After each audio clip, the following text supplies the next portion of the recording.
Buenos días a todos. Buen día, profe, ¿cómo está?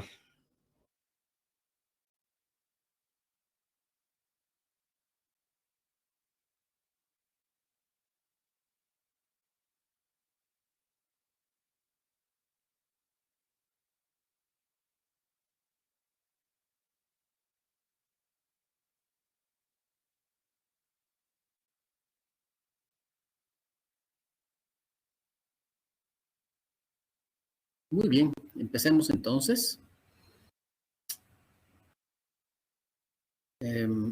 Ya.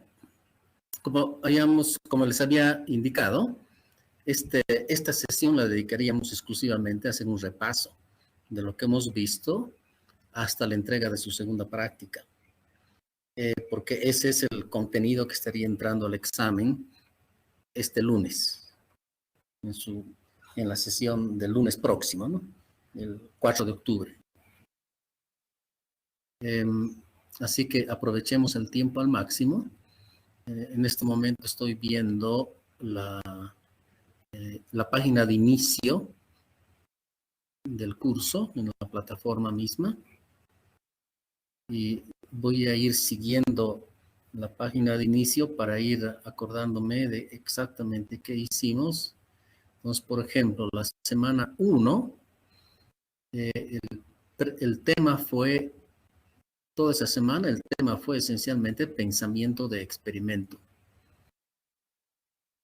Y esa fue la semana en que ustedes vieron experimentos controlados y cómo se puede hacer diseño experimental inclusive, y ustedes en forma grupal jugaron con un diseño experimental muy, muy básico, pero la idea era fundamental.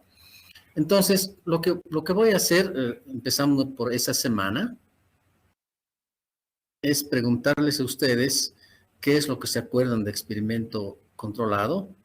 Ustedes díganme y yo les voy a ir corrigiendo en caso de que estén entendiendo algo mal. ¿De acuerdo? Entonces, alguien, por favor, que quiera decirme qué es lo que entiende por experimento controlado. Este es el tipo de preguntas que voy a hacer en el examen, solamente que van a ser de respuestas múltiples, ¿no? Pero en la medida que ustedes tengan la idea clara, entonces muy fácilmente van a poder elegir la respuesta correcta dentro de las múltiples respuestas que van a tener disponibles. Entonces, les hago esa pregunta a manera de repaso, ayudarles a repasar mejor. ¿Qué es un experimento aleatorio? ¿Qué es un experimento controlado, mejor dicho?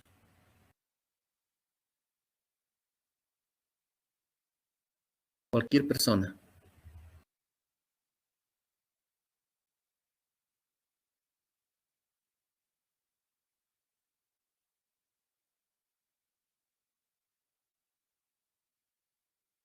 Simplemente prenda su micrófono o pueden escribir en el chat.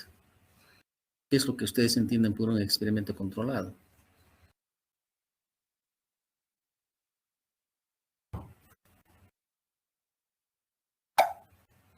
A ver, alguien está levantando la mano. María Isabel. Adelante, María Isabel. ¿Profe? ¿Se escucha? Sí, perfectamente. Lo que entiendo es que es un examen en el que mantienes todas las variables constantes menos la que quieres poner a prueba. Ya. Y cuando dices poner la prueba, respecto a qué, tal vez te olvidas de esa parte. O para qué quieres poner la prueba. Para probar una hipótesis respecto a con las otras hipótesis, variables, perdón. Esa es la parte que no la tienes clara. Ok, o sea, lo que acaba de decir María Isabel, correctísimo, mantienes las demás variables constantes para solo ver el efecto que va a tener una variable en particular, la variable que te interese mover. Pero lo que no ha dicho María Isabel es que se necesita otra variable sobre la que quieres ver el impacto. ¿No es cierto, María Isabel? Necesitas tener otra variable más sobre la que quieres ver el impacto. Es decir, en lo que tú has dicho, te has olvidado de la variable dependiente. Has hablado de las variables independientes únicamente y en particular la variable de tratamiento, la variable independiente que va a ser tu variable de tratamiento. Entonces tú has hablado solo del lado derecho y no has mencionado el lado izquierdo del análisis. Esa sería una explicación más correcta. A ver, ¿qué dice David? Un pronóstico probabilístico con una variable dependiente y otras independientes. ¿Ya? ¿Está bien? Hay una dependiente siempre, correcto, que es la parte que no dijo María Isabel. Hay muchas otras variables independientes, correcto, pero algo que no está diciendo aquí David en lo que ha escrito es que el experimento aleatorio, perdón, el experimento controlado trata sobre el análisis del efecto de una de las variables independientes sobre la dependiente, ¿no? Manteniendo las demás constantes. Eso lo dijo mucho mejor María Isabel, solo que no mencionó la variable dependiente, ¿no? Entonces tienen que ser muy precisos. Entonces, por ejemplo, lo que dijo María Isabel estaba muy bien, pero le faltó algo. En lo que aquí dice David Careaga, también dice algo correcto, pero le falta también, ¿no? Le falta. El examen es un tema de precisión. Tanto María Isabel como David hubieran perdido esa pregunta, porque no están respondiendo exactamente. Entonces, al no responder exactamente, van a elegir la opción que no es exacta, dentro de las opciones que va a haber, van a elegir que la opción que no es exacta y van a perder la pregunta, ¿no? Es un tema de muchísima precisión. Entonces, a ver, les vuelvo a preguntar, ¿qué es un experimento controlado? A ver si alguien lo dice perfectamente. ¿Qué es un experimento controlado?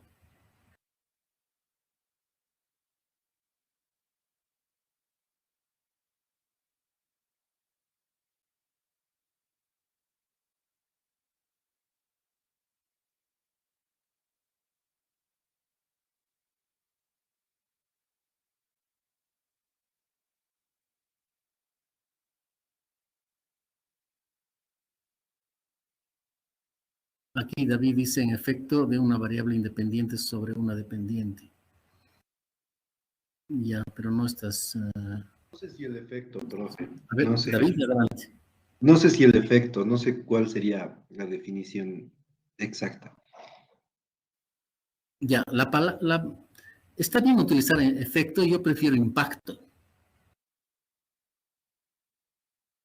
Sí, pero sí. Entonces, ¿quieres, ya sea María Isabel o David, si cualquiera de los dos quieren finalmente darnos una definición exacta de lo que es un experimento controlado? A ver, Madaí dice, un experimento controlado es un análisis de las variables dependientes e independientes. Bueno, hay una sola dependiente, ¿no? No hay muchas dependientes. En cambio, sí hay muchas independientes. Para ver el impacto de la variable dependiente, ¿ok? Estás eligiendo no, el impacto de la dependiente sobre la independiente, no, al revés, no, al revés. Hubieras perdido la pregunta, Madaí. Grave, hubieras perdido la pregunta del examen. La variable dependiente era. Ok, sí, está al revés lo que escribiste, ¿no es cierto? Entonces, miren ustedes, estoy haciendo una pregunta básica, ¿qué es experimento controlado? Y ahorita me han dado varias respuestas que lastimosamente hubieran perdido la pregunta. A ver, ¿hay alguien más? Álvaro Camacho, adelante Álvaro. Sí, Estás profe, levantando tu mano. quizás un experimento controlado puede ser la relación de causa y efecto sobre las variables independientes sobre una variable dependiente. Quizás donde las variables de control deben ser las mismas como una condición para que el experimento sea válido. Ya, ok. Sí, y lo has dicho mucho mejor, más completo. Tal vez es un tema del lenguaje, simplemente utilizaste la palabra sobre 2 veces, entonces no quedaba claro sobre qué variable estamos evaluando el impacto. Porque dices sobre la independiente, sobre la dependiente, algo así dijiste. Entonces dejas mareado al que te esté escuchando. A ver, volverlo a decir otra vez. Bueno, dije que un experimento controlado es la relación de causa y efecto de las variables independientes sobre la variable dependiente, donde Ok, las variables de control deben ser las mismas como una condición para que el experimento sea válido. ok, está muchísimo mejor, definitivamente. Ahora está más completo eso. Tal vez yo le haría una modificación a lo que has dicho. Sí, definitivamente le haría una modificación.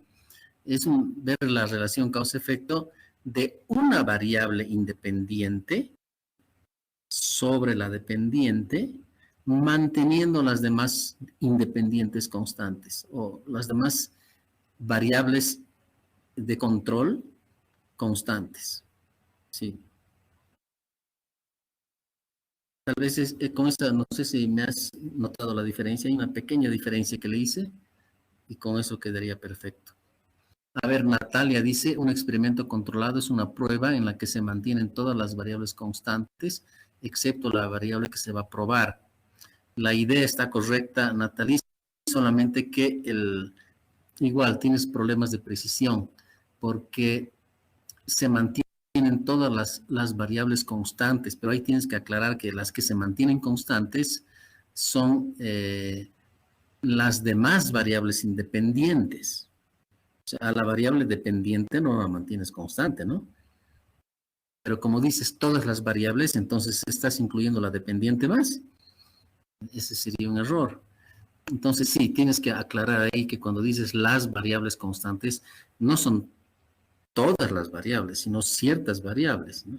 Las variables de control se mantienen constantes, eso podrías decir, excepto la variable que se va a probar, ¿ok? Y el impacto, pero no hablas, por ejemplo, sobre qué otra variable se va a medir el efecto o el impacto. O sea, necesariamente tienes que hablar de una variable dependientes, que es sobre la que se tiene un impacto. Entonces, sí, está todavía con errores, Natalia. A ver, Carla Fabián está levantando la mano. Adelante, Carla. Profe, buen día. Un experimento controlado puede ser un proceso para probar una hipótesis donde están involucradas variables de control, dependiente e independiente, en donde las de control deben mantenerse constantes para poder ver el impacto de una variable independiente sobre la dependiente para así poder rechazar o no la hipótesis. Bien, bien, muy bien. Muy bien, Carla, muy preciso. Me ha gustado muchísimo. Ese es obviamente que ha habido aprendizaje luego de haber escuchado a los otros, hasta que Fabiana se atrevió, o se animó, mejor dicho, a decirlo perfecto. Sí, muy bien dicho, muy bien explicado. Eso sí, muy preciso. Entonces, ya ven, de eso trata el examen. Es un examen de precisión, en esencia. Son preguntas bien sencillas como esta, que es un experimento aleatorio, elige estas opciones. Pero ustedes van a ver las opciones y no van a saber cuál es la diferencia entre una opción y otra opción, porque todas se ven igualitas. Es la única forma de darse cuenta que la opción, no sé, C es la correcta, es por la precisión. Así que ya saben, yo sé que todos saben que es un experimento controlado, todos saben. pero cuando vayan a elegir entre varias opciones, van a dudar. ¿De acuerdo? Así que ya saben, es un examen de precisión. Bien, vamos a otra pregunta ahora. Aquí estoy siguiendo las semanas de avance de materia. Lo próximo que habíamos visto es la ley de los grandes números. Entonces, nuevamente, una pregunta sencilla. ¿Qué es la ley de los grandes números? ¿Quién se anima a decirlo? No importa si los primeros se equivocan hasta que eventualmente llegue una persona que logre decirlo correctamente. Siempre es así, prueba y error. Sergio Alejandro, adelante.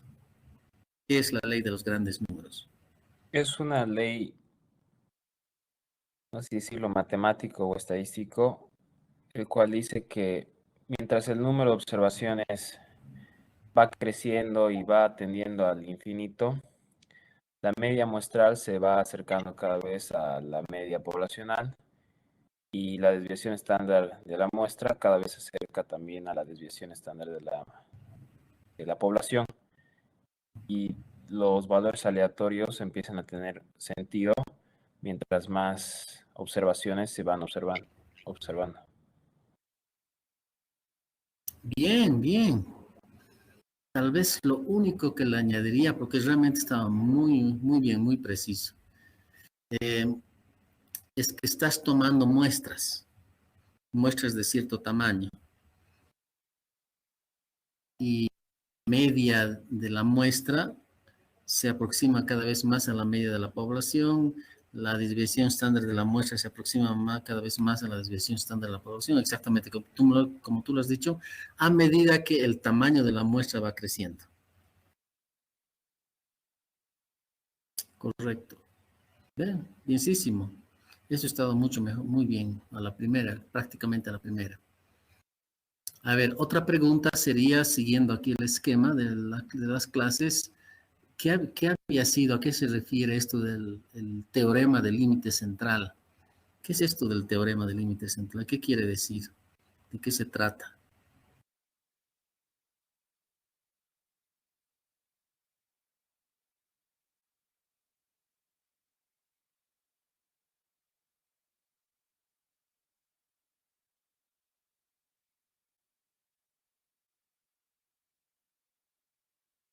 Profe, Sí, Jorge.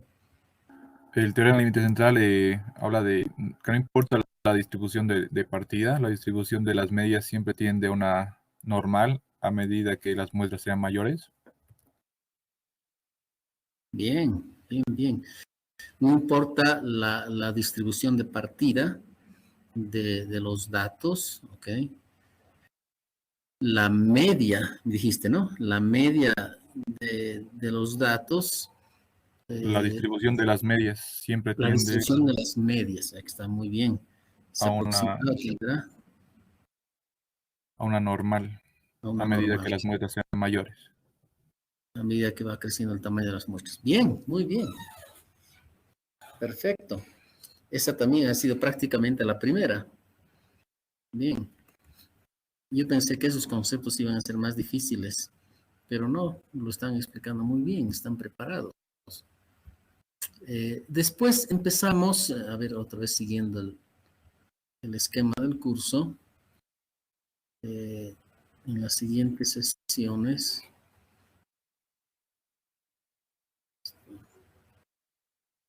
empezamos con análisis exploratorio de datos. Análisis exploratorio de datos. Sí, adelante. Quizás una pregunta para aclaración en este concepto del teorema de límites centrales. Dijimos que no importa la distribución de partida o también la distancia de las medias, ¿verdad? Porque al final será anormal a medida que la muestra sea más grande, que ya llegaría a ser como una distribución normal. ¿Esto está correcto o hay algo mal en lo que acabo de decir? Que no importa la distancia de las medias, dijiste al principio. ¿Cómo dijiste al principio? Sí, porque acá tengo anotado que es como que dice que no importa la distribución de partida o la distancia de las medias, porque al final llega a ser lo que dijimos, o sea, esa medida que, que cuando la muestra sea más grande va a acercarse a una distribución normal. Ya, ok. Bueno, sí, lo que pasa es que se puede calcular una media de cada muestra. Entonces puede haber mucha diferencia entre las medias de diferentes muestras. Creo que a eso se refiere, lo cual está bien también, está bien decirlo. Pero esa distancia entre las medias, sí, efectivamente se va a ir achicando, achicando, achicando, y van a converger hacia la media de la población, hacia que sería la media de las medias, ¿no? Se calcula la media de las medias, entonces que convergería, igual que va a converger hacia la media de la población, a medida que crece el tamaño de las muestras, ¿no? Correcto. Súper, profe. Y bueno, una cosa más. A este le llamamos como que un teorema de límite central y no Sí. ley, porque algunas veces fallaba, ¿verdad? En un Así porcentaje es, mínimo. es cierto. Bien que lo haces notar, muy buen punto. Es cierto, por eso no es como la ley de los grandes números, es un teorema de límite central. No llega a ser ley porque a veces falla, sí. Y no sé si se han dado cuenta ustedes en los ejercicios que han ido haciendo, la razón por la que falla es por culpa de las observaciones extremas.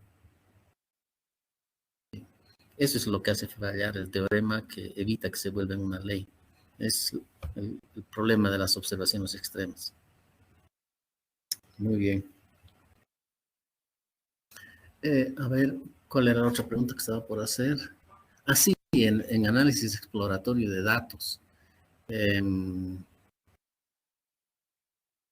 ¿Cuál es el objeto de hacer análisis exploratorio de datos?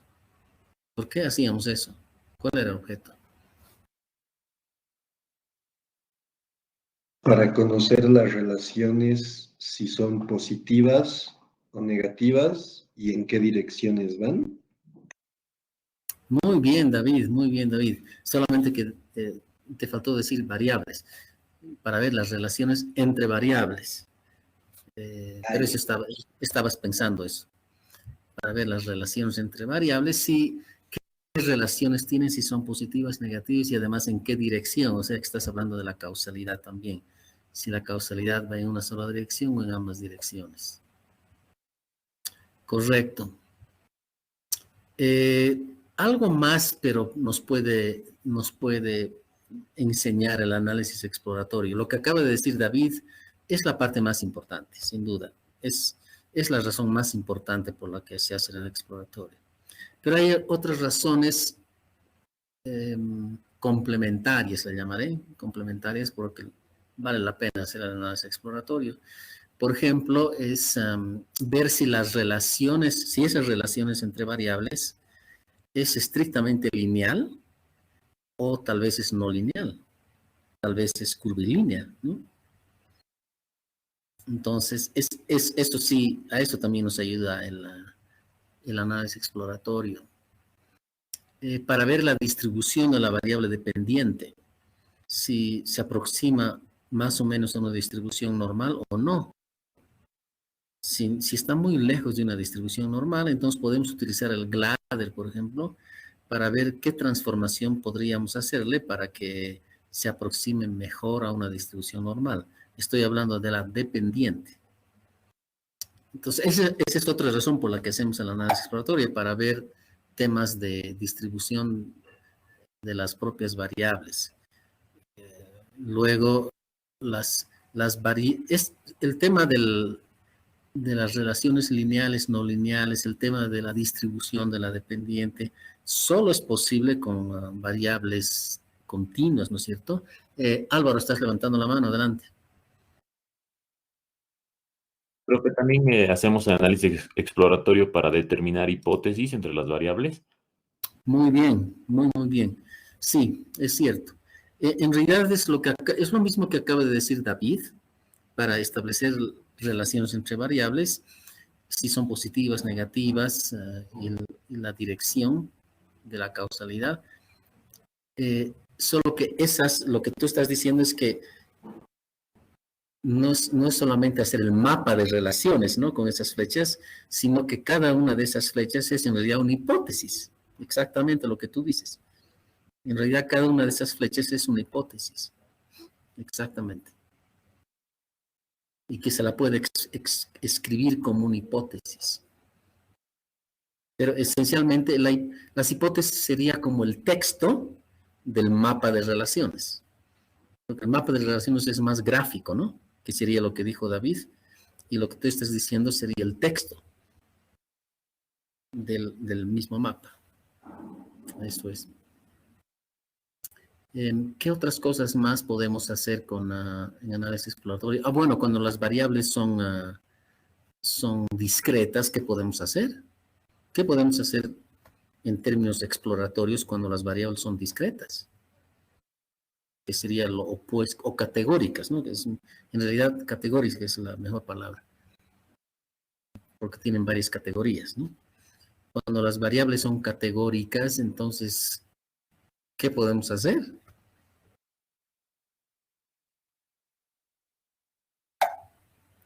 Carla, adelante, Carla. Si tenemos variables categóricas discretas, podemos utilizar las tablas y tablas cruzadas. Y si son continuos, utilizamos los histogramas porque es más interesante ver el gráfico. Claro, exacto. Muy bien, exacto, lo que dice Carla. En el análisis exploratorio vamos a hacer tablas y sobre todo tablas cruzadas entre las variables categóricas. Y luego, analizando la tabla cruzada, ahí podemos ver si había habido una relación positiva, si tienen relación para empezar, qué tipo de relación, si hay una relación positiva o negativa.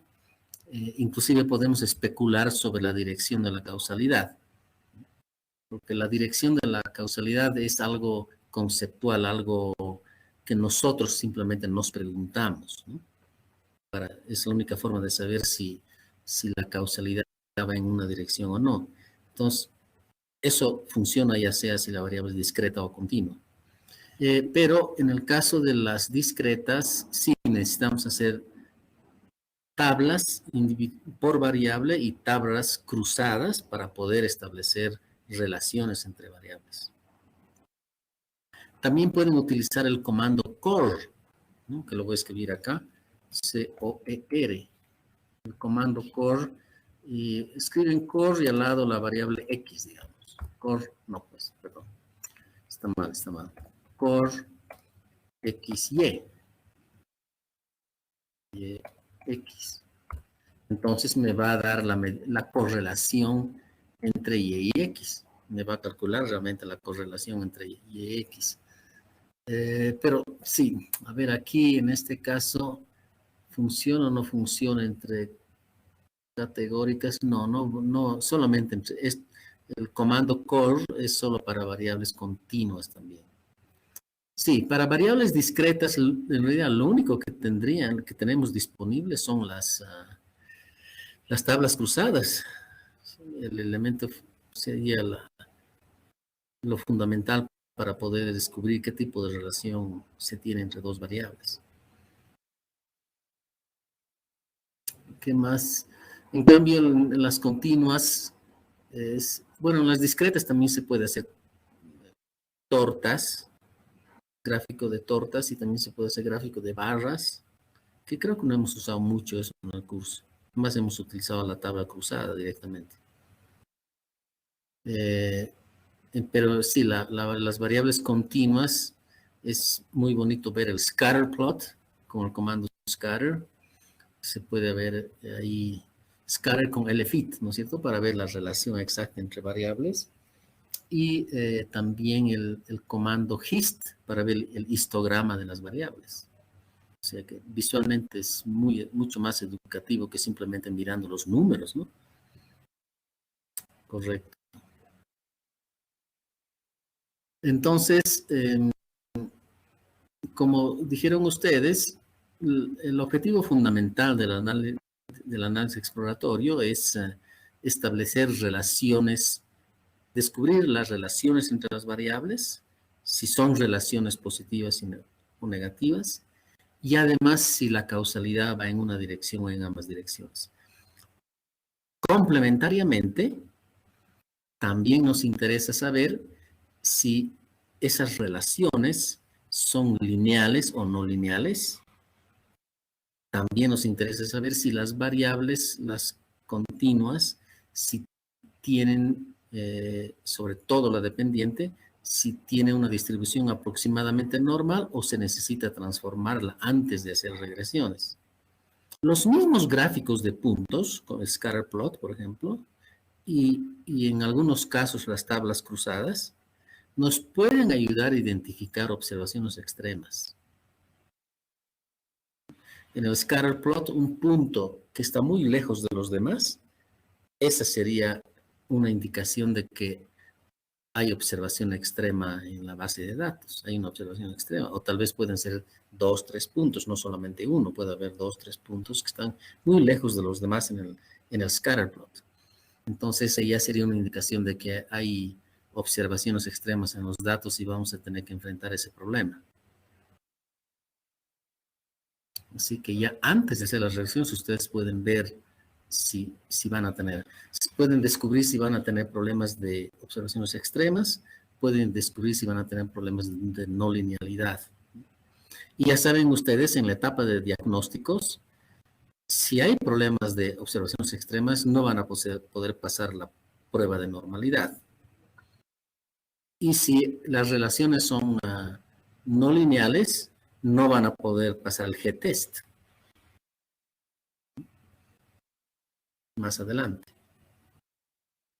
Así que el análisis exploratorio les permite descubrir todas estas otras cosas antes de iniciar las regresiones. Bien, entonces ya hemos dado un repaso a la parte de análisis exploratorio. Ahora vamos a la parte de la regresión. Una vez que estimamos una regresión de una variable dependiente contra varias independientes, Stata nos arroja una tabla de salida. Entonces, sobre esa tabla de salida les quiero hacer varias preguntas. La pregunta número 1. ¿Qué significa R cuadrado? ¿No es cierto que la tabla nos arroja un R cuadrado? Entonces, quiero saber qué es eso del R cuadrado. ¿A qué se refiere?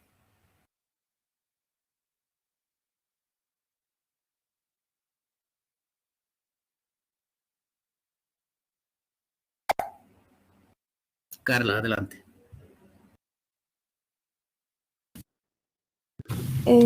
Básicamente el R cuadrado nos dice cuánto se explica del modelo que estamos estimando.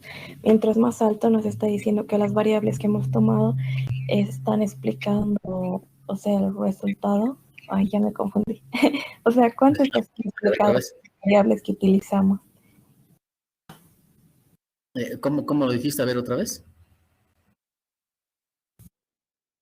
Que el R cuadrado nos está mostrando, o sea, las variables que hemos utilizado, cuánto están explicando el modelo que hemos estimado. No exactamente. Tienes imprecisiones. ¿Cuánto? Porque dices cuánto las variables que estamos incluyendo explican el modelo. Eso es lo que acabas de decir. Pero las variables independientes no explican el modelo, como lo has dicho. Ahí te falta, hay un tema de precisión.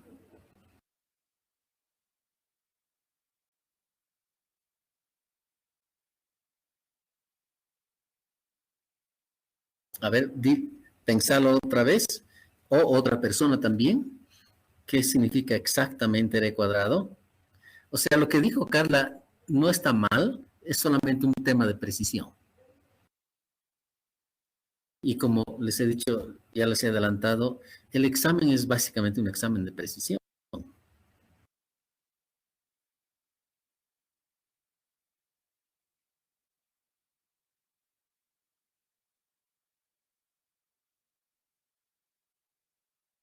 A ver, ¿quién más se anima a decir que es R cuadrado?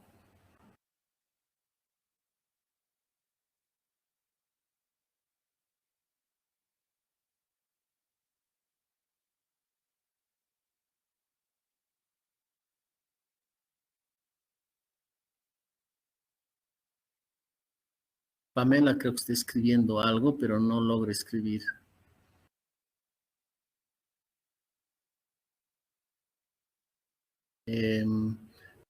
A ver, le pregunto, ahí está. Las variables independientes explican el R cuadrado del comportamiento de la variable dependiente. Ok, la idea está más o menos bien, pero nuevamente hay un problema de precisión, lo mismo que con Carla. Es que las variables independientes no explican el R cuadrado. Esa es la parte que está mala. ¿No? Como la forma en que lo has escrito dice exactamente las variables independientes explican el R cuadrado. No. Del comportamiento de la variable dependiente.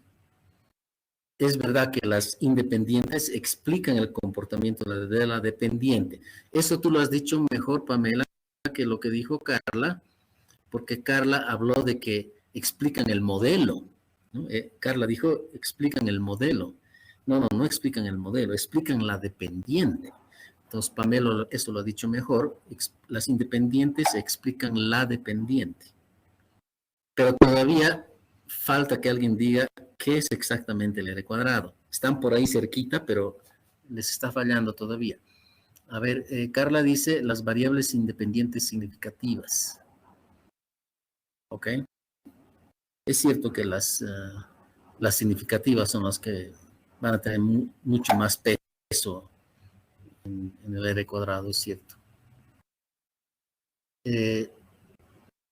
Sí, Carla, creo que estás levantando la mano otra vez. No, profe, me olvidé bajar. Creo que Álvaro levantó la mano. Ah, ya. Álvaro. Profe, R cuadrado es el porcentaje de la variabilidad de la variable dependiente que son explicadas por el conjunto de las variables independientes significativas. Ok, eso está bien. Ahora sí está correcto. Es lo que tanto Pamela como Carla no estaban diciendo, es que el R cuadrado es un porcentaje. Es un porcentaje, tal como lo acaba de decir Abel, de cuánto de la variabilidad de la dependiente es explicada por las independientes. Por las independientes significativas, mejor todavía.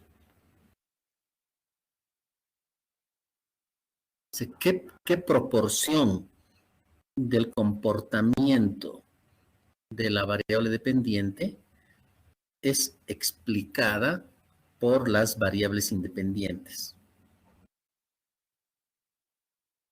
O sea, lo que estaban diciendo Pamela y Carla está bien, las variables independientes están explicando la variable, pero el número mismo, el R cuadrado es un número, el número mismo me está indicando en qué proporción lo están haciendo, en qué proporción las independientes están explicando la dependiente.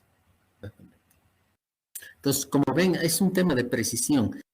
Tienen que ser bien precisos para poder elegir la opción correcta, si no van a perder la pregunta. ¿Y cuál es la proporción correcta? Pregunta Josué. Bueno, la proporción puede variar entre 0 a 100, ¿no? Entonces, cuanto más alto sea el número, o la proporción o el R cuadrado, cuanto más alto sea el R cuadrado, las independientes están explicando cada vez más o mejor el comportamiento de la dependiente. Si el R cuadrado es muy bajo, eso significa, esa puede ser una pregunta también, ¿qué significa un R cuadrado bajo? Significa que faltan variables en el modelo. Las variables independientes explican muy poco a la variable dependiente. Entonces, faltan variables en el modelo. ¿Qué tal? ¿Está bien? Josué dice, las hipótesis las planteamos nosotros o ya vienen en el examen. Bueno, ustedes van a plantear si es que les hago alguna, si es que les pidiera algo, ustedes van a, bueno, también podrías, no sé, la verdad es que como no he escrito todavía el examen, recién voy a hacerlo, no, podría ser cualquiera de las dos. Tal vez yo les pongo un texto y yo escribo la hipótesis y ustedes me tienen que decir si está bien o está mal. Esa podría ser una forma de hacerlo. Otra forma de hacerlo podría ser que yo les pongo un texto o un cuadro, por ejemplo, y les pido que me escriban la hipótesis. Esa también podría ser otra forma. No se me había ocurrido lo que está pensando Josué. Pero sí, en este momento, bueno, como les digo, como no he empezado todavía a armar el examen, no tengo una idea exacta de cómo lo voy a armar las preguntas. Pero sí, como es un tema, como es un examen conceptual, es esencialmente y de múltiples, de elección de múltiples respuestas, resulta siendo un examen de precisión. Hasta ahí sí sé con seguridad que va a ser así. A ver, ¿qué otra? Una vez que sale la regresión, un resultado es el R cuadrado que acá vamos a aclarar ahorita qué es. La otra pregunta es, ¿cómo sé que el coeficiente estimado de cualquier variable independiente, cómo sé que un coeficiente estimado es significativo o no? Eso es clave de entender, ¿no es cierto? Eso es absolutamente clave de entender cada vez que hacen una regresión. A ver, Carla, adelante. O sea, en la tablita te vamos a mostrar los números y tienes que fijarte en el estadístico T, que sea Ya. mayor a 1.96 y en valor absoluto. Y también puedes ver el estadístico P, pero que tiene que ser menor a 5%, pero que básicamente es lo mismo, porque el estadístico T y P te muestra lo mismo, siempre van a ser iguales. Muy bien, muy bien. Lo que acaba de decir Carla es pues absolutamente clave, ¿no? Todos tienen que saber cómo interpretar una tabla de regresión. Y este tema en particular es absolutamente clave. O sea, ¿cómo sé si el coeficiente estimado de alguna variable independiente es significativo o no? Exacto, como lo dice Carla, que el estadístico T tiene que ser mayor a 1.96 en valor absoluto, correcto, en valor absoluto, o el valor P, el valor de probabilidad, menor a 5%. Ambos exactamente quieren decir lo mismo porque como uno se construye en base al otro, entonces siempre van a coincidir. Correcto, correcto. Entonces, a ver, otra pregunta muy relacionada. Una vez que obtienen la tabla, mirando la tabla, ¿cómo pueden calcular el estadístico T? ¿Cómo se calcula el estadístico T? ¿O cómo sale el número del estadístico T?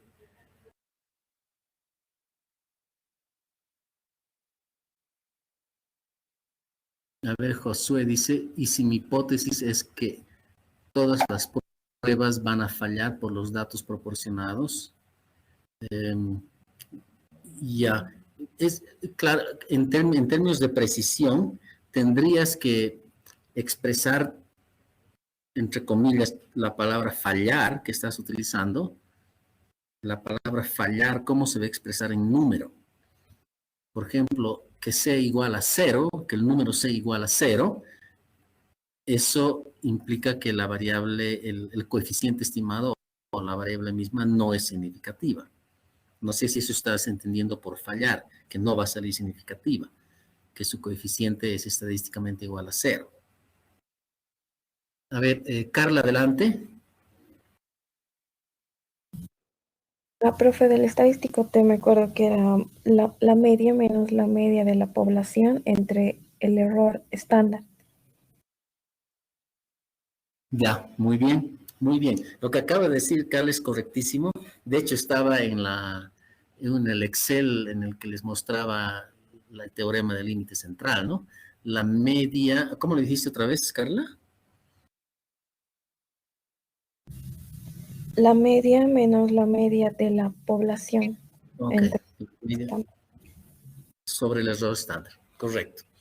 Ahora, debido a que nuestra hipótesis es que la media de la población es 0, si nuestra hipótesis es que la media de la población es 0, entonces, ¿qué queda de lo que acaba de decir Carla? O tú misma, Carla. Si la media de la población es 0, entonces, ¿cómo quedaría la formulita para calcular el T, el estadístico T?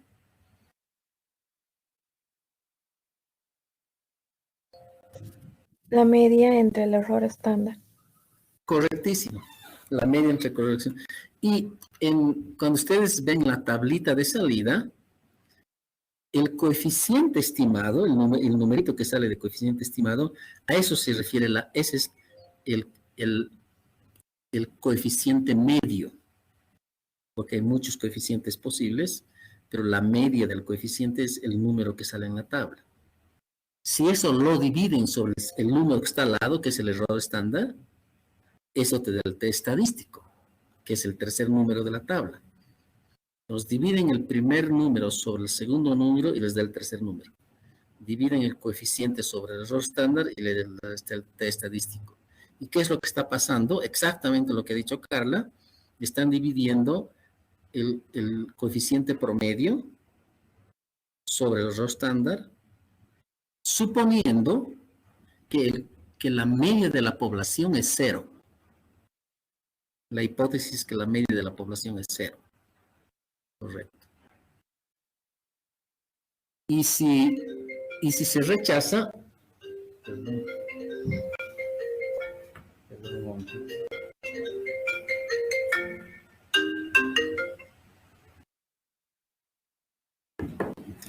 Si se rechaza la hipótesis, entonces el coeficiente que ha salido es estadísticamente significativo, ¿no? Se acepta lo contrario. Pero si no se rechaza la hipótesis, porque el T estadística ha salido menor a 1,96, si no se rechaza la hipótesis, entonces el coeficiente estimado es igual a la media, a la hipótesis de la población que hemos hecho de que es 0. Y por lo tanto la variable es no significativa. Bueno, creo que lo que he dicho así ha resultado ser más enredado. Mi pregunta era, ¿cómo se calcula el T estadístico? Dividiendo el coeficiente sobre el error estándar. Esa sería la respuesta exacta.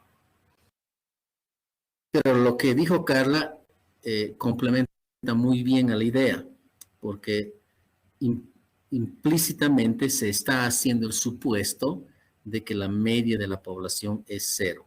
O mejor dicho, implícitamente se está haciendo la hipótesis de que la media de la población es 0. Y por tanto que el coeficiente estimado es en realidad igual a 0. Bien, muy bien. A ver qué más dice. Bueno, ya no, nadie más ha escrito adicionalmente. Perfecto, entonces, sí, les voy a hacer preguntas sobre el valor T, sobre el estadístico T, sobre los coeficientes, sobre las hipótesis, todo eso que sale en la tabla es sobre el R cuadrado. Y después de eso, ¿qué hicimos? A ver, déjenme ver otra vez el curso. Análisis exploratorio, perfecto, ya hemos visto eso. El modelo de regresión, muy bien, que es interpretar la tabla de salida. Y después entramos a los famosos diagnósticos. Perfecto. Ya. Entonces mi pregunta sería, ¿qué es esto de los diagnósticos? En primer lugar, antes de entrar a cada uno de los diagnósticos, primero les hago la pregunta más amplia, ¿no? De que, ¿qué es esto de los diagnósticos? ¿Para qué sirve? ¿Cuál es la idea? Esa es la primera pregunta que les haría.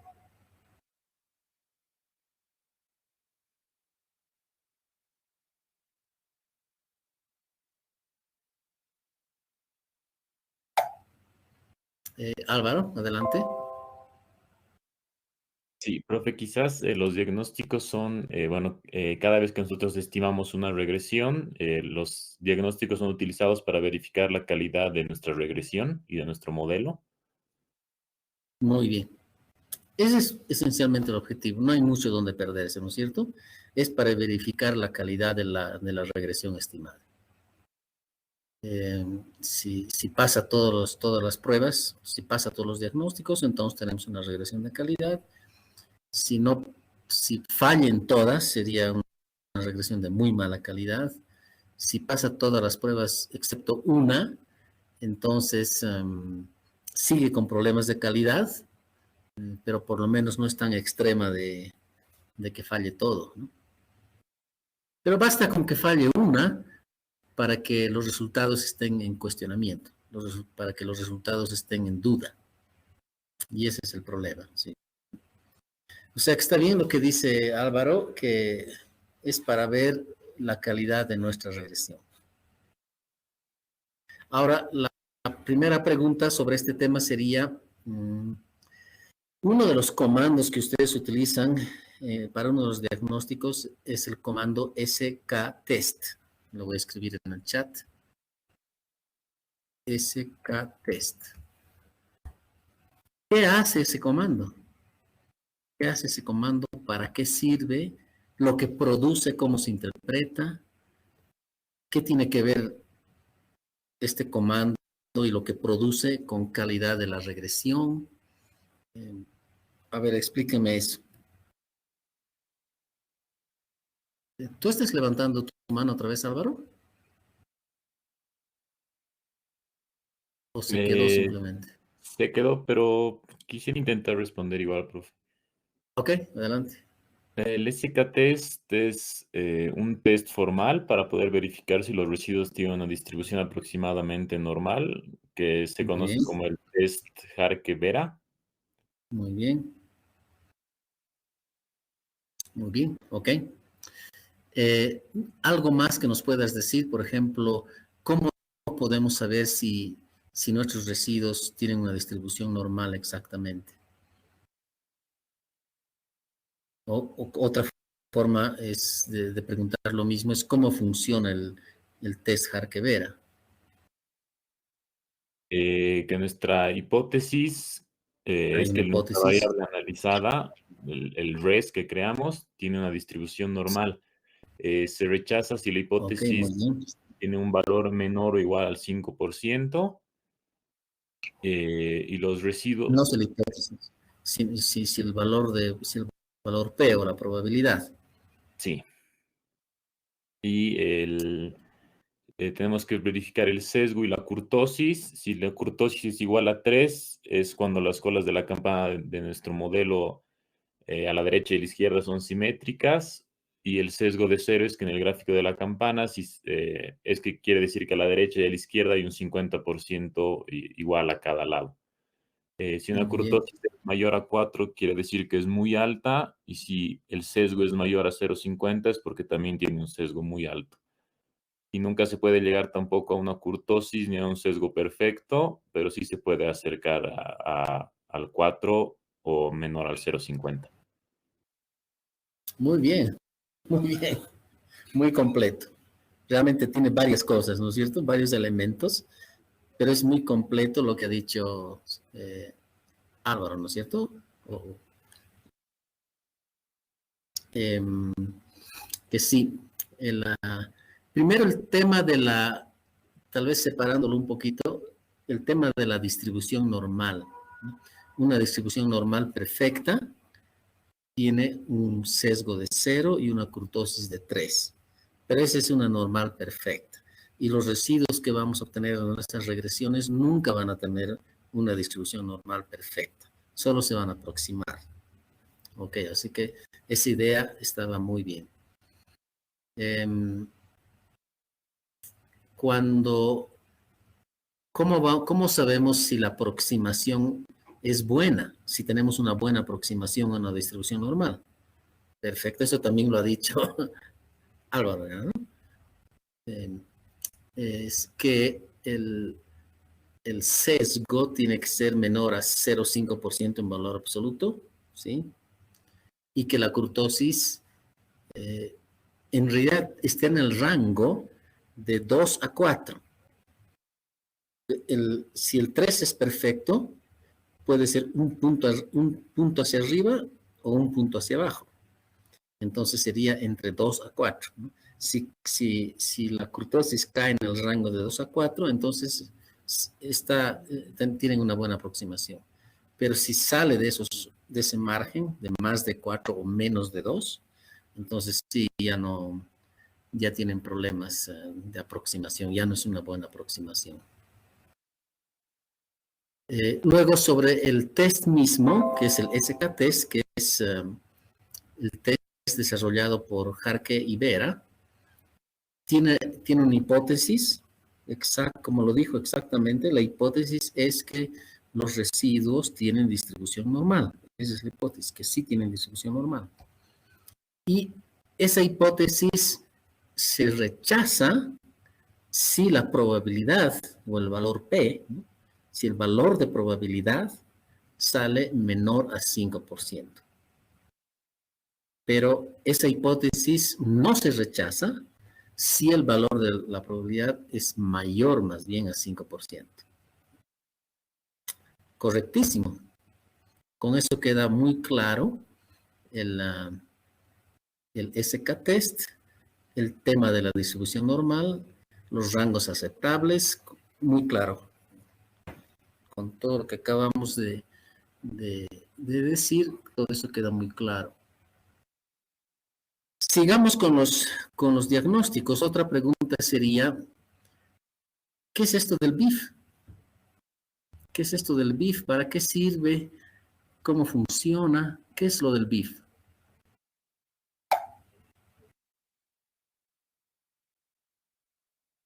Aquí antes Madaí ha escrito que es una prueba de normalidad, el SK-test, ¿no? Es una prueba de normalidad viendo también la kurtosis. También C creo que es, ¿no? Si hay asimetría y sesgos. Sí, correcto.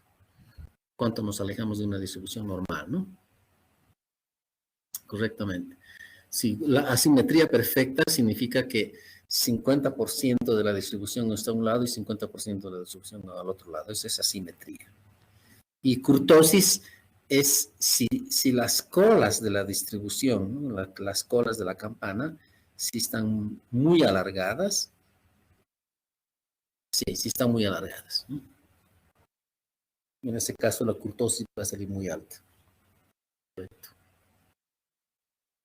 Entonces, volviendo ahora a esta pregunta, ¿qué es esto del BIF? Aquí lo voy a escribir, BIF. ¿Qué es esto del BIF? ¿Cómo funciona? Carla, adelante. Esta prueba del BIF nos ayuda a ver si hay problemas en nuestra regresión de multicolinealidad. Multicolinealidad, muy bien. Que en el modelo que hemos estimado hemos incluido variables que están muy correlacionadas.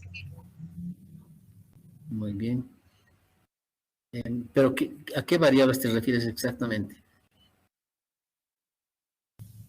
Si las variables independientes de nuestra... Independientes, exacto. Si existe, si están muy correlacionadas, si las variables independientes están muy correlacionadas entre sí. Correctísimo. Entonces solo te faltó hablar de variables independientes. Porque entre las independientes y la dependiente sí más bien se espera que exista alta correlación. Eso sí más bien deseamos. Pero lo que no deseamos es que exista correlación entre las independientes. ¿Sí? Y entonces el comando BIF, lo que acaba de decir Carla, nos ayuda a detectar este problema de alta correlación entre las independientes. que en el lenguaje de los estadísticos se llama el problema de multicolinialidad. La verdad es que no espero que ustedes aprendan ese lenguaje o que se acuerden de esa palabra en particular, no es realmente de mi interés. Lo que más me interesa es que sepan cuál es el problema. Eso es. Y entonces, ¿cómo se soluciona ese problema? Si encontramos un BIF muy alto, y además, bueno, Carla no nos ha dicho cómo sabemos si el BIF es alto o bajo. Esa sería una pregunta. Y si el BIF es muy alto, ¿cómo lo solucionamos? A ver, Madaí dice, el BIF ve si existe la multicolonialidad en una análisis de regresión normal. Ok, sí, está bien, está bien. Si no quieren utilizar la palabra multicolonialidad, pueden decir correlación entre las independientes. Exacto. Pero, ¿cuál es el número del aceptable de BIF? Roberto, adelante. Profe, si el BIF individual o el BIF global es menor a 5, entonces no existe este problema de multicolinialidad. Y en caso de que alguna variable independiente tenga un BIF mayor a 5, se retira la variable del modelo y se vuelve a estimar el comando regreso. Perfecto. Roberto lo ha dicho exacto y perfecto. Sí, el BIF, la regla es que BIF sea menor a 5 y en caso que el BIF haya salido mayor a 5 o esté alto para alguna variable particular, entonces esa variable se la retira del modelo porque está muy correlacionada con alguna otra variable en el modelo. Es como poner la misma variable 2 veces al modelo, entonces no tiene sentido, hay que retirar una. Correcto. Sergio, estás levantando la mano, adelante. El BIF tiene que ser, o sea, la prueba tiene que ser para cada una de las variables o vemos el promedio. Para cada una, cada una. Cada O sea, una tiene que tener un BIF el menor a 5. promedio es menor a 5, pero una de las variables es justo 6, no importa, igual la sacamos.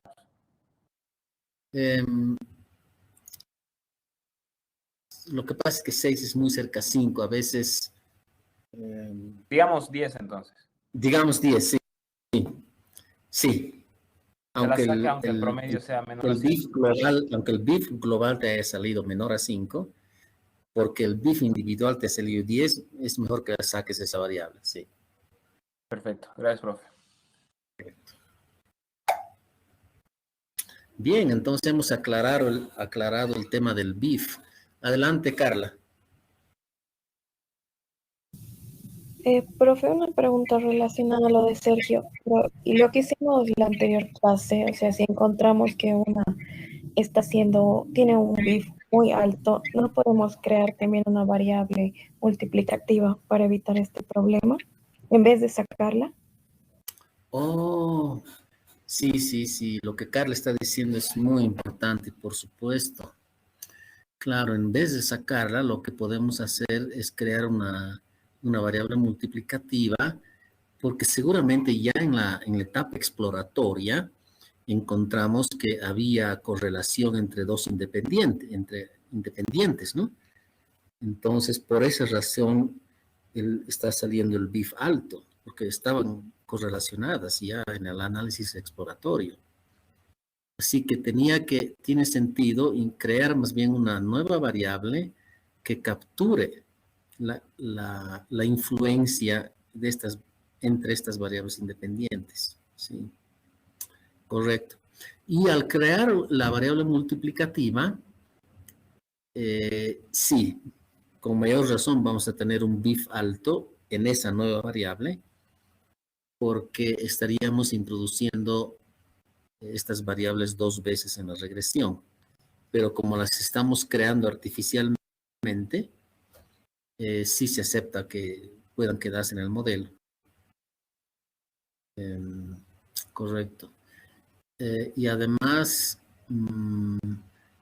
estaríamos introduciendo al modelo esta relación entre estas variables independientes, ya sea que puede ser una relación lineal o inclusive una relación no lineal. Claro, en el caso de las pizzas, si ustedes se acuerdan, había una variable que introdujimos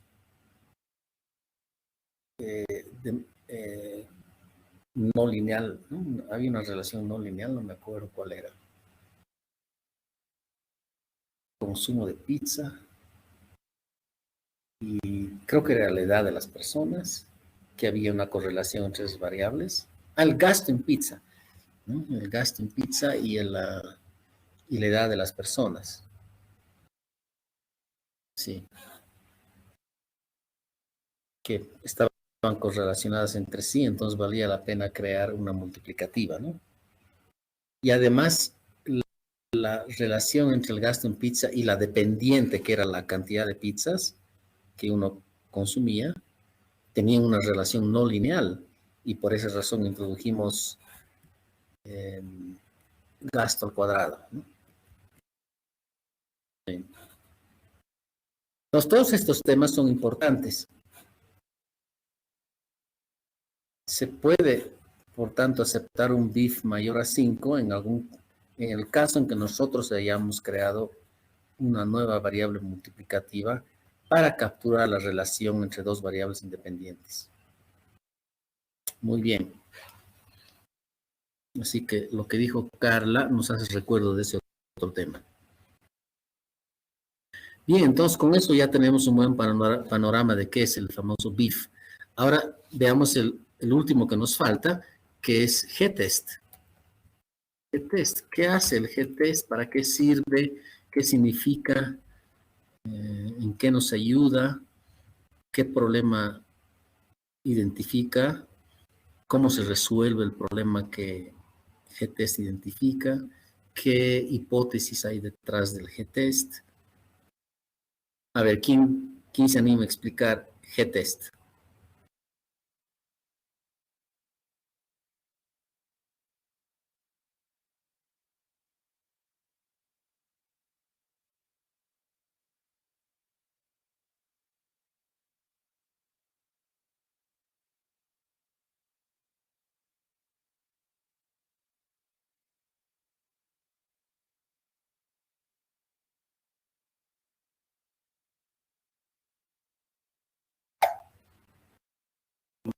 Álvaro le está levantando la mano. Adelante, Álvaro.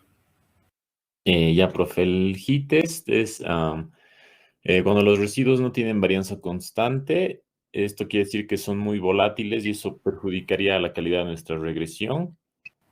Y los resultados también que estaríamos obteniendo son, van a ser muy volátiles, y ese es el problema de heterocedasticidad, que significa que tiene una varianza no constante, y en ese momento realizamos el G-test.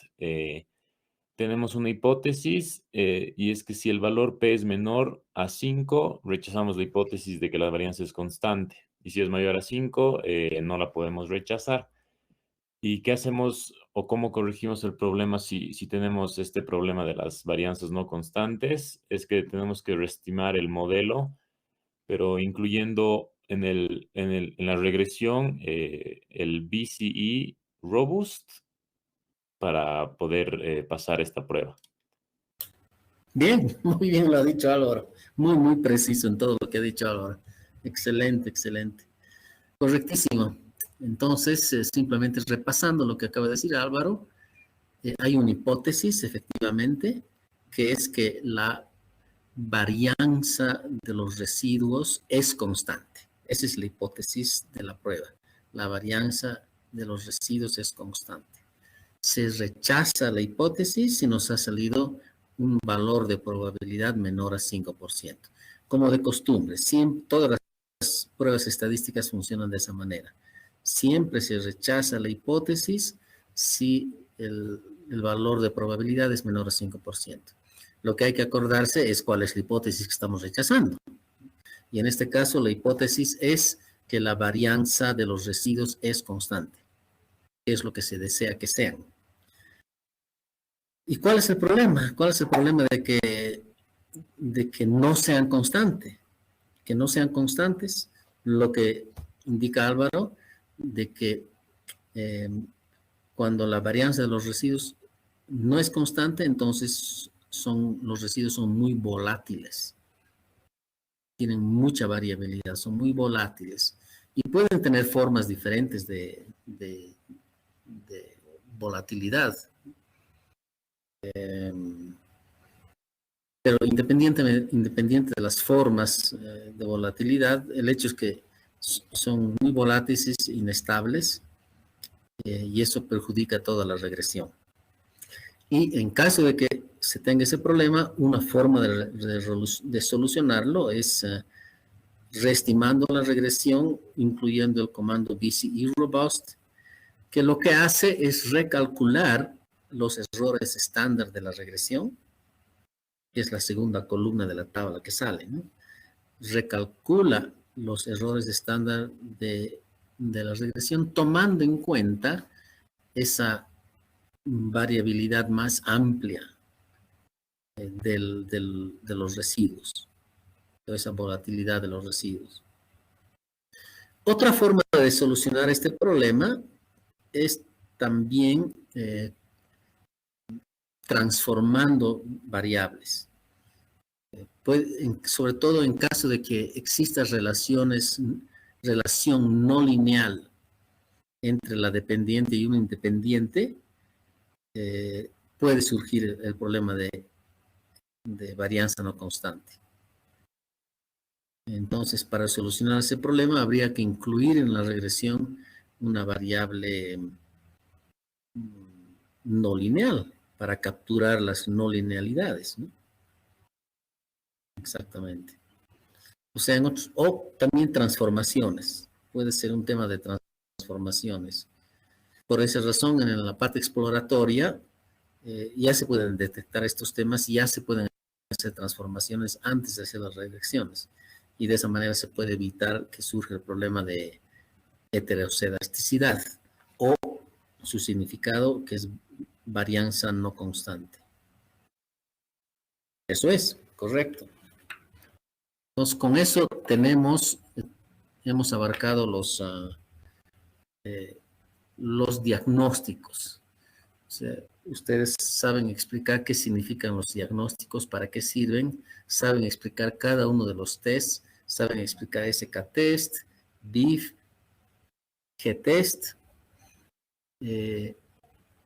y hasta ahí entra el examen. Hasta ahí entra el examen. Lo que hemos hecho adicionalmente son ejercicios concretos. Por ejemplo, el ejercicio de las pizzas en clase, que lo hemos visto con mucho detalle en varias sesiones, pero ustedes han tenido dos prácticas. En la práctica 1, vieron el tema de marketing, ¿no? Y de advertisement. Era un caso sobre publicidad. Y su segunda práctica era más bien sobre propiedades, el precio de venta de propiedades y como qué variables explicaban el precio de una propiedad, ¿no? De una vivienda. Esa fue la práctica 2. Y posiblemente también les haga preguntas sobre sus prácticas, ¿no? Y sobre el caso que hayamos visto en clase. Entonces hay 3: pizzas, publicidad y propiedades, precio de propiedades. Son 3 aplicaciones prácticas. Y podría también hacerles preguntas concretas sobre esas prácticas.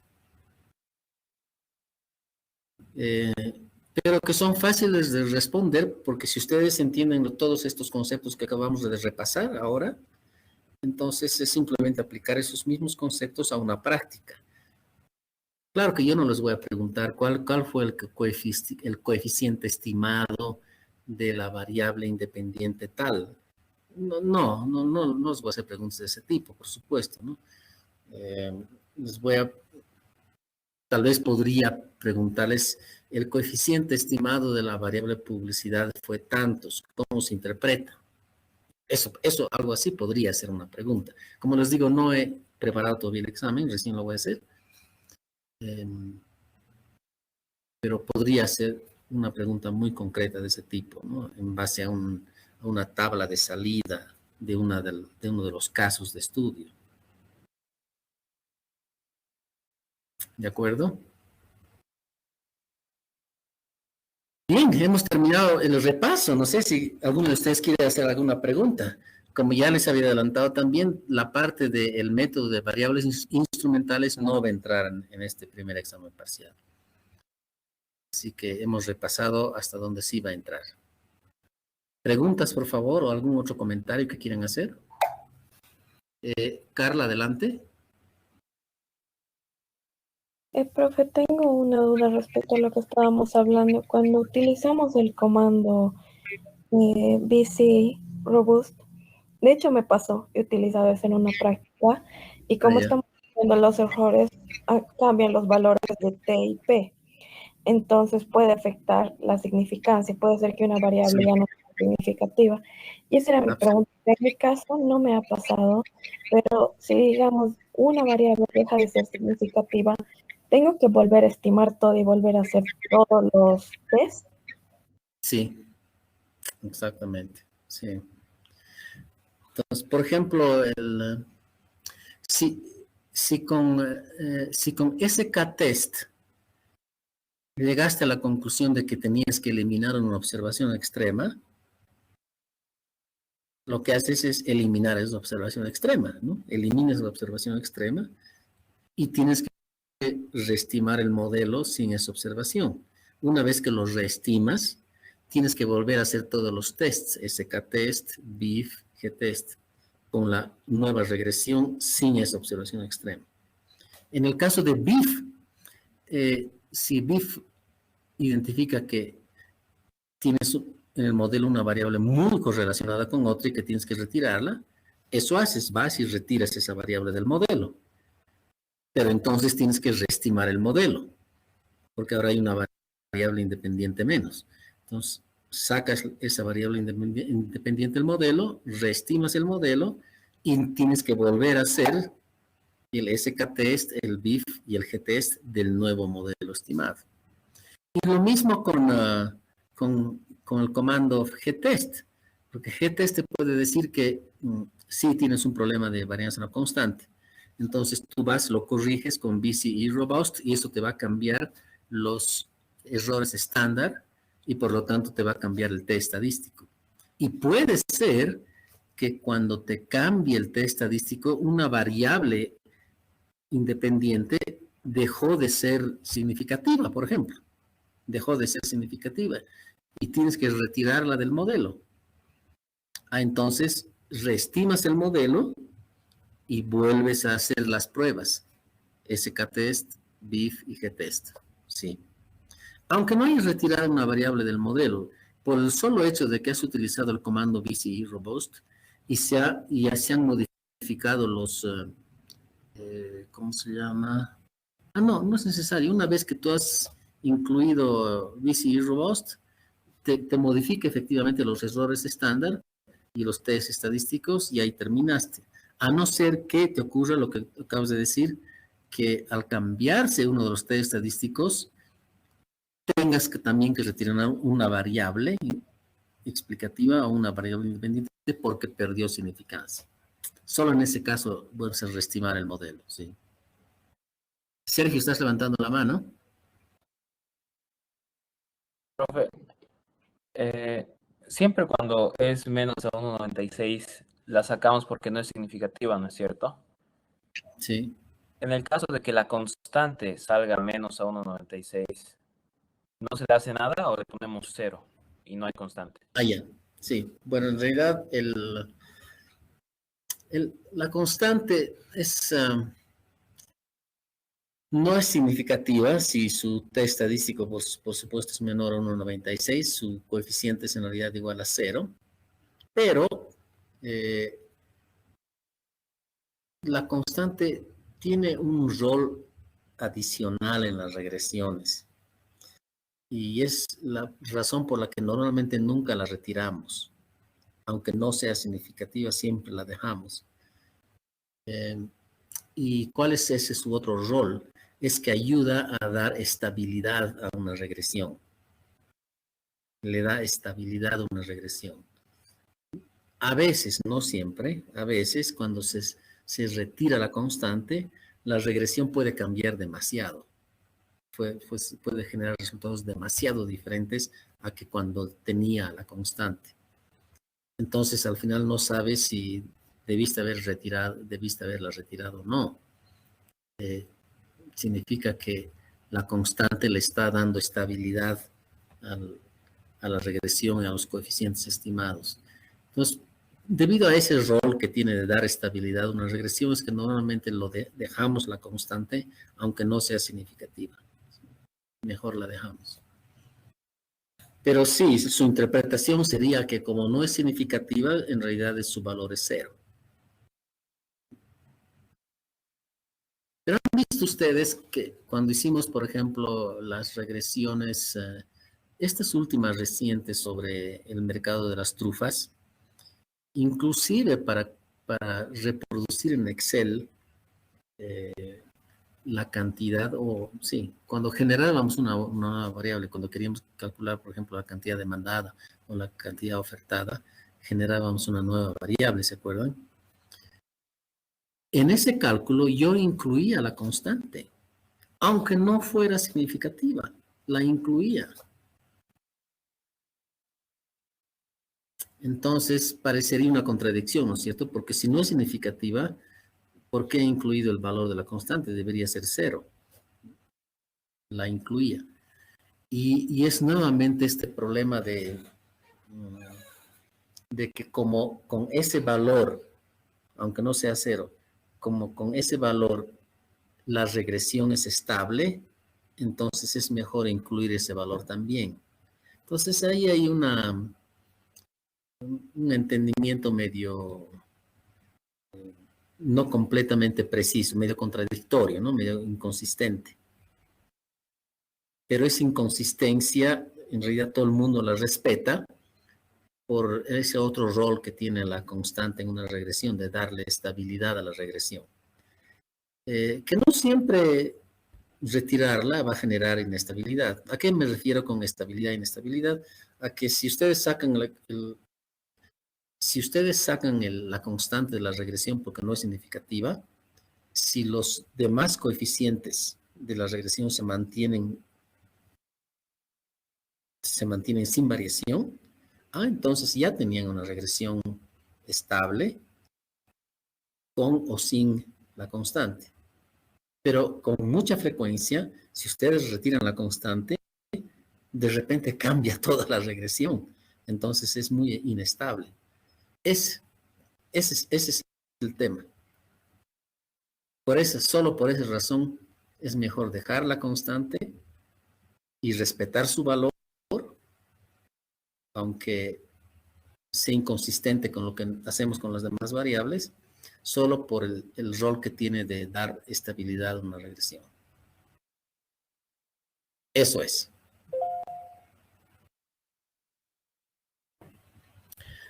¿Alguna otra pregunta o comentario? Bueno, se nos ha pasado la sesión muy rápido, pero sí hemos tenido tiempo de repasar todo, ¿no? Hemos repasado todo de principio a fin. Así que yo diría que ya están listos para el examen.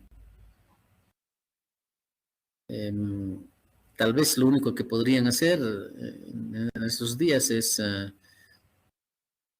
repasarlo desde la perspectiva de la precisión, para no equivocarse en las respuestas, porque todos saben la respuesta, pero pueden elegir el inciso equivocado solo por un problema de precisión y perder la pregunta.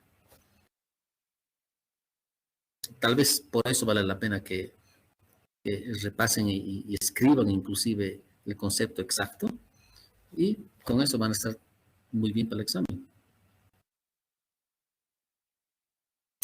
Perfecto. Bien, paremos aquí entonces, se nos ha terminado el tiempo de todas maneras. Voy a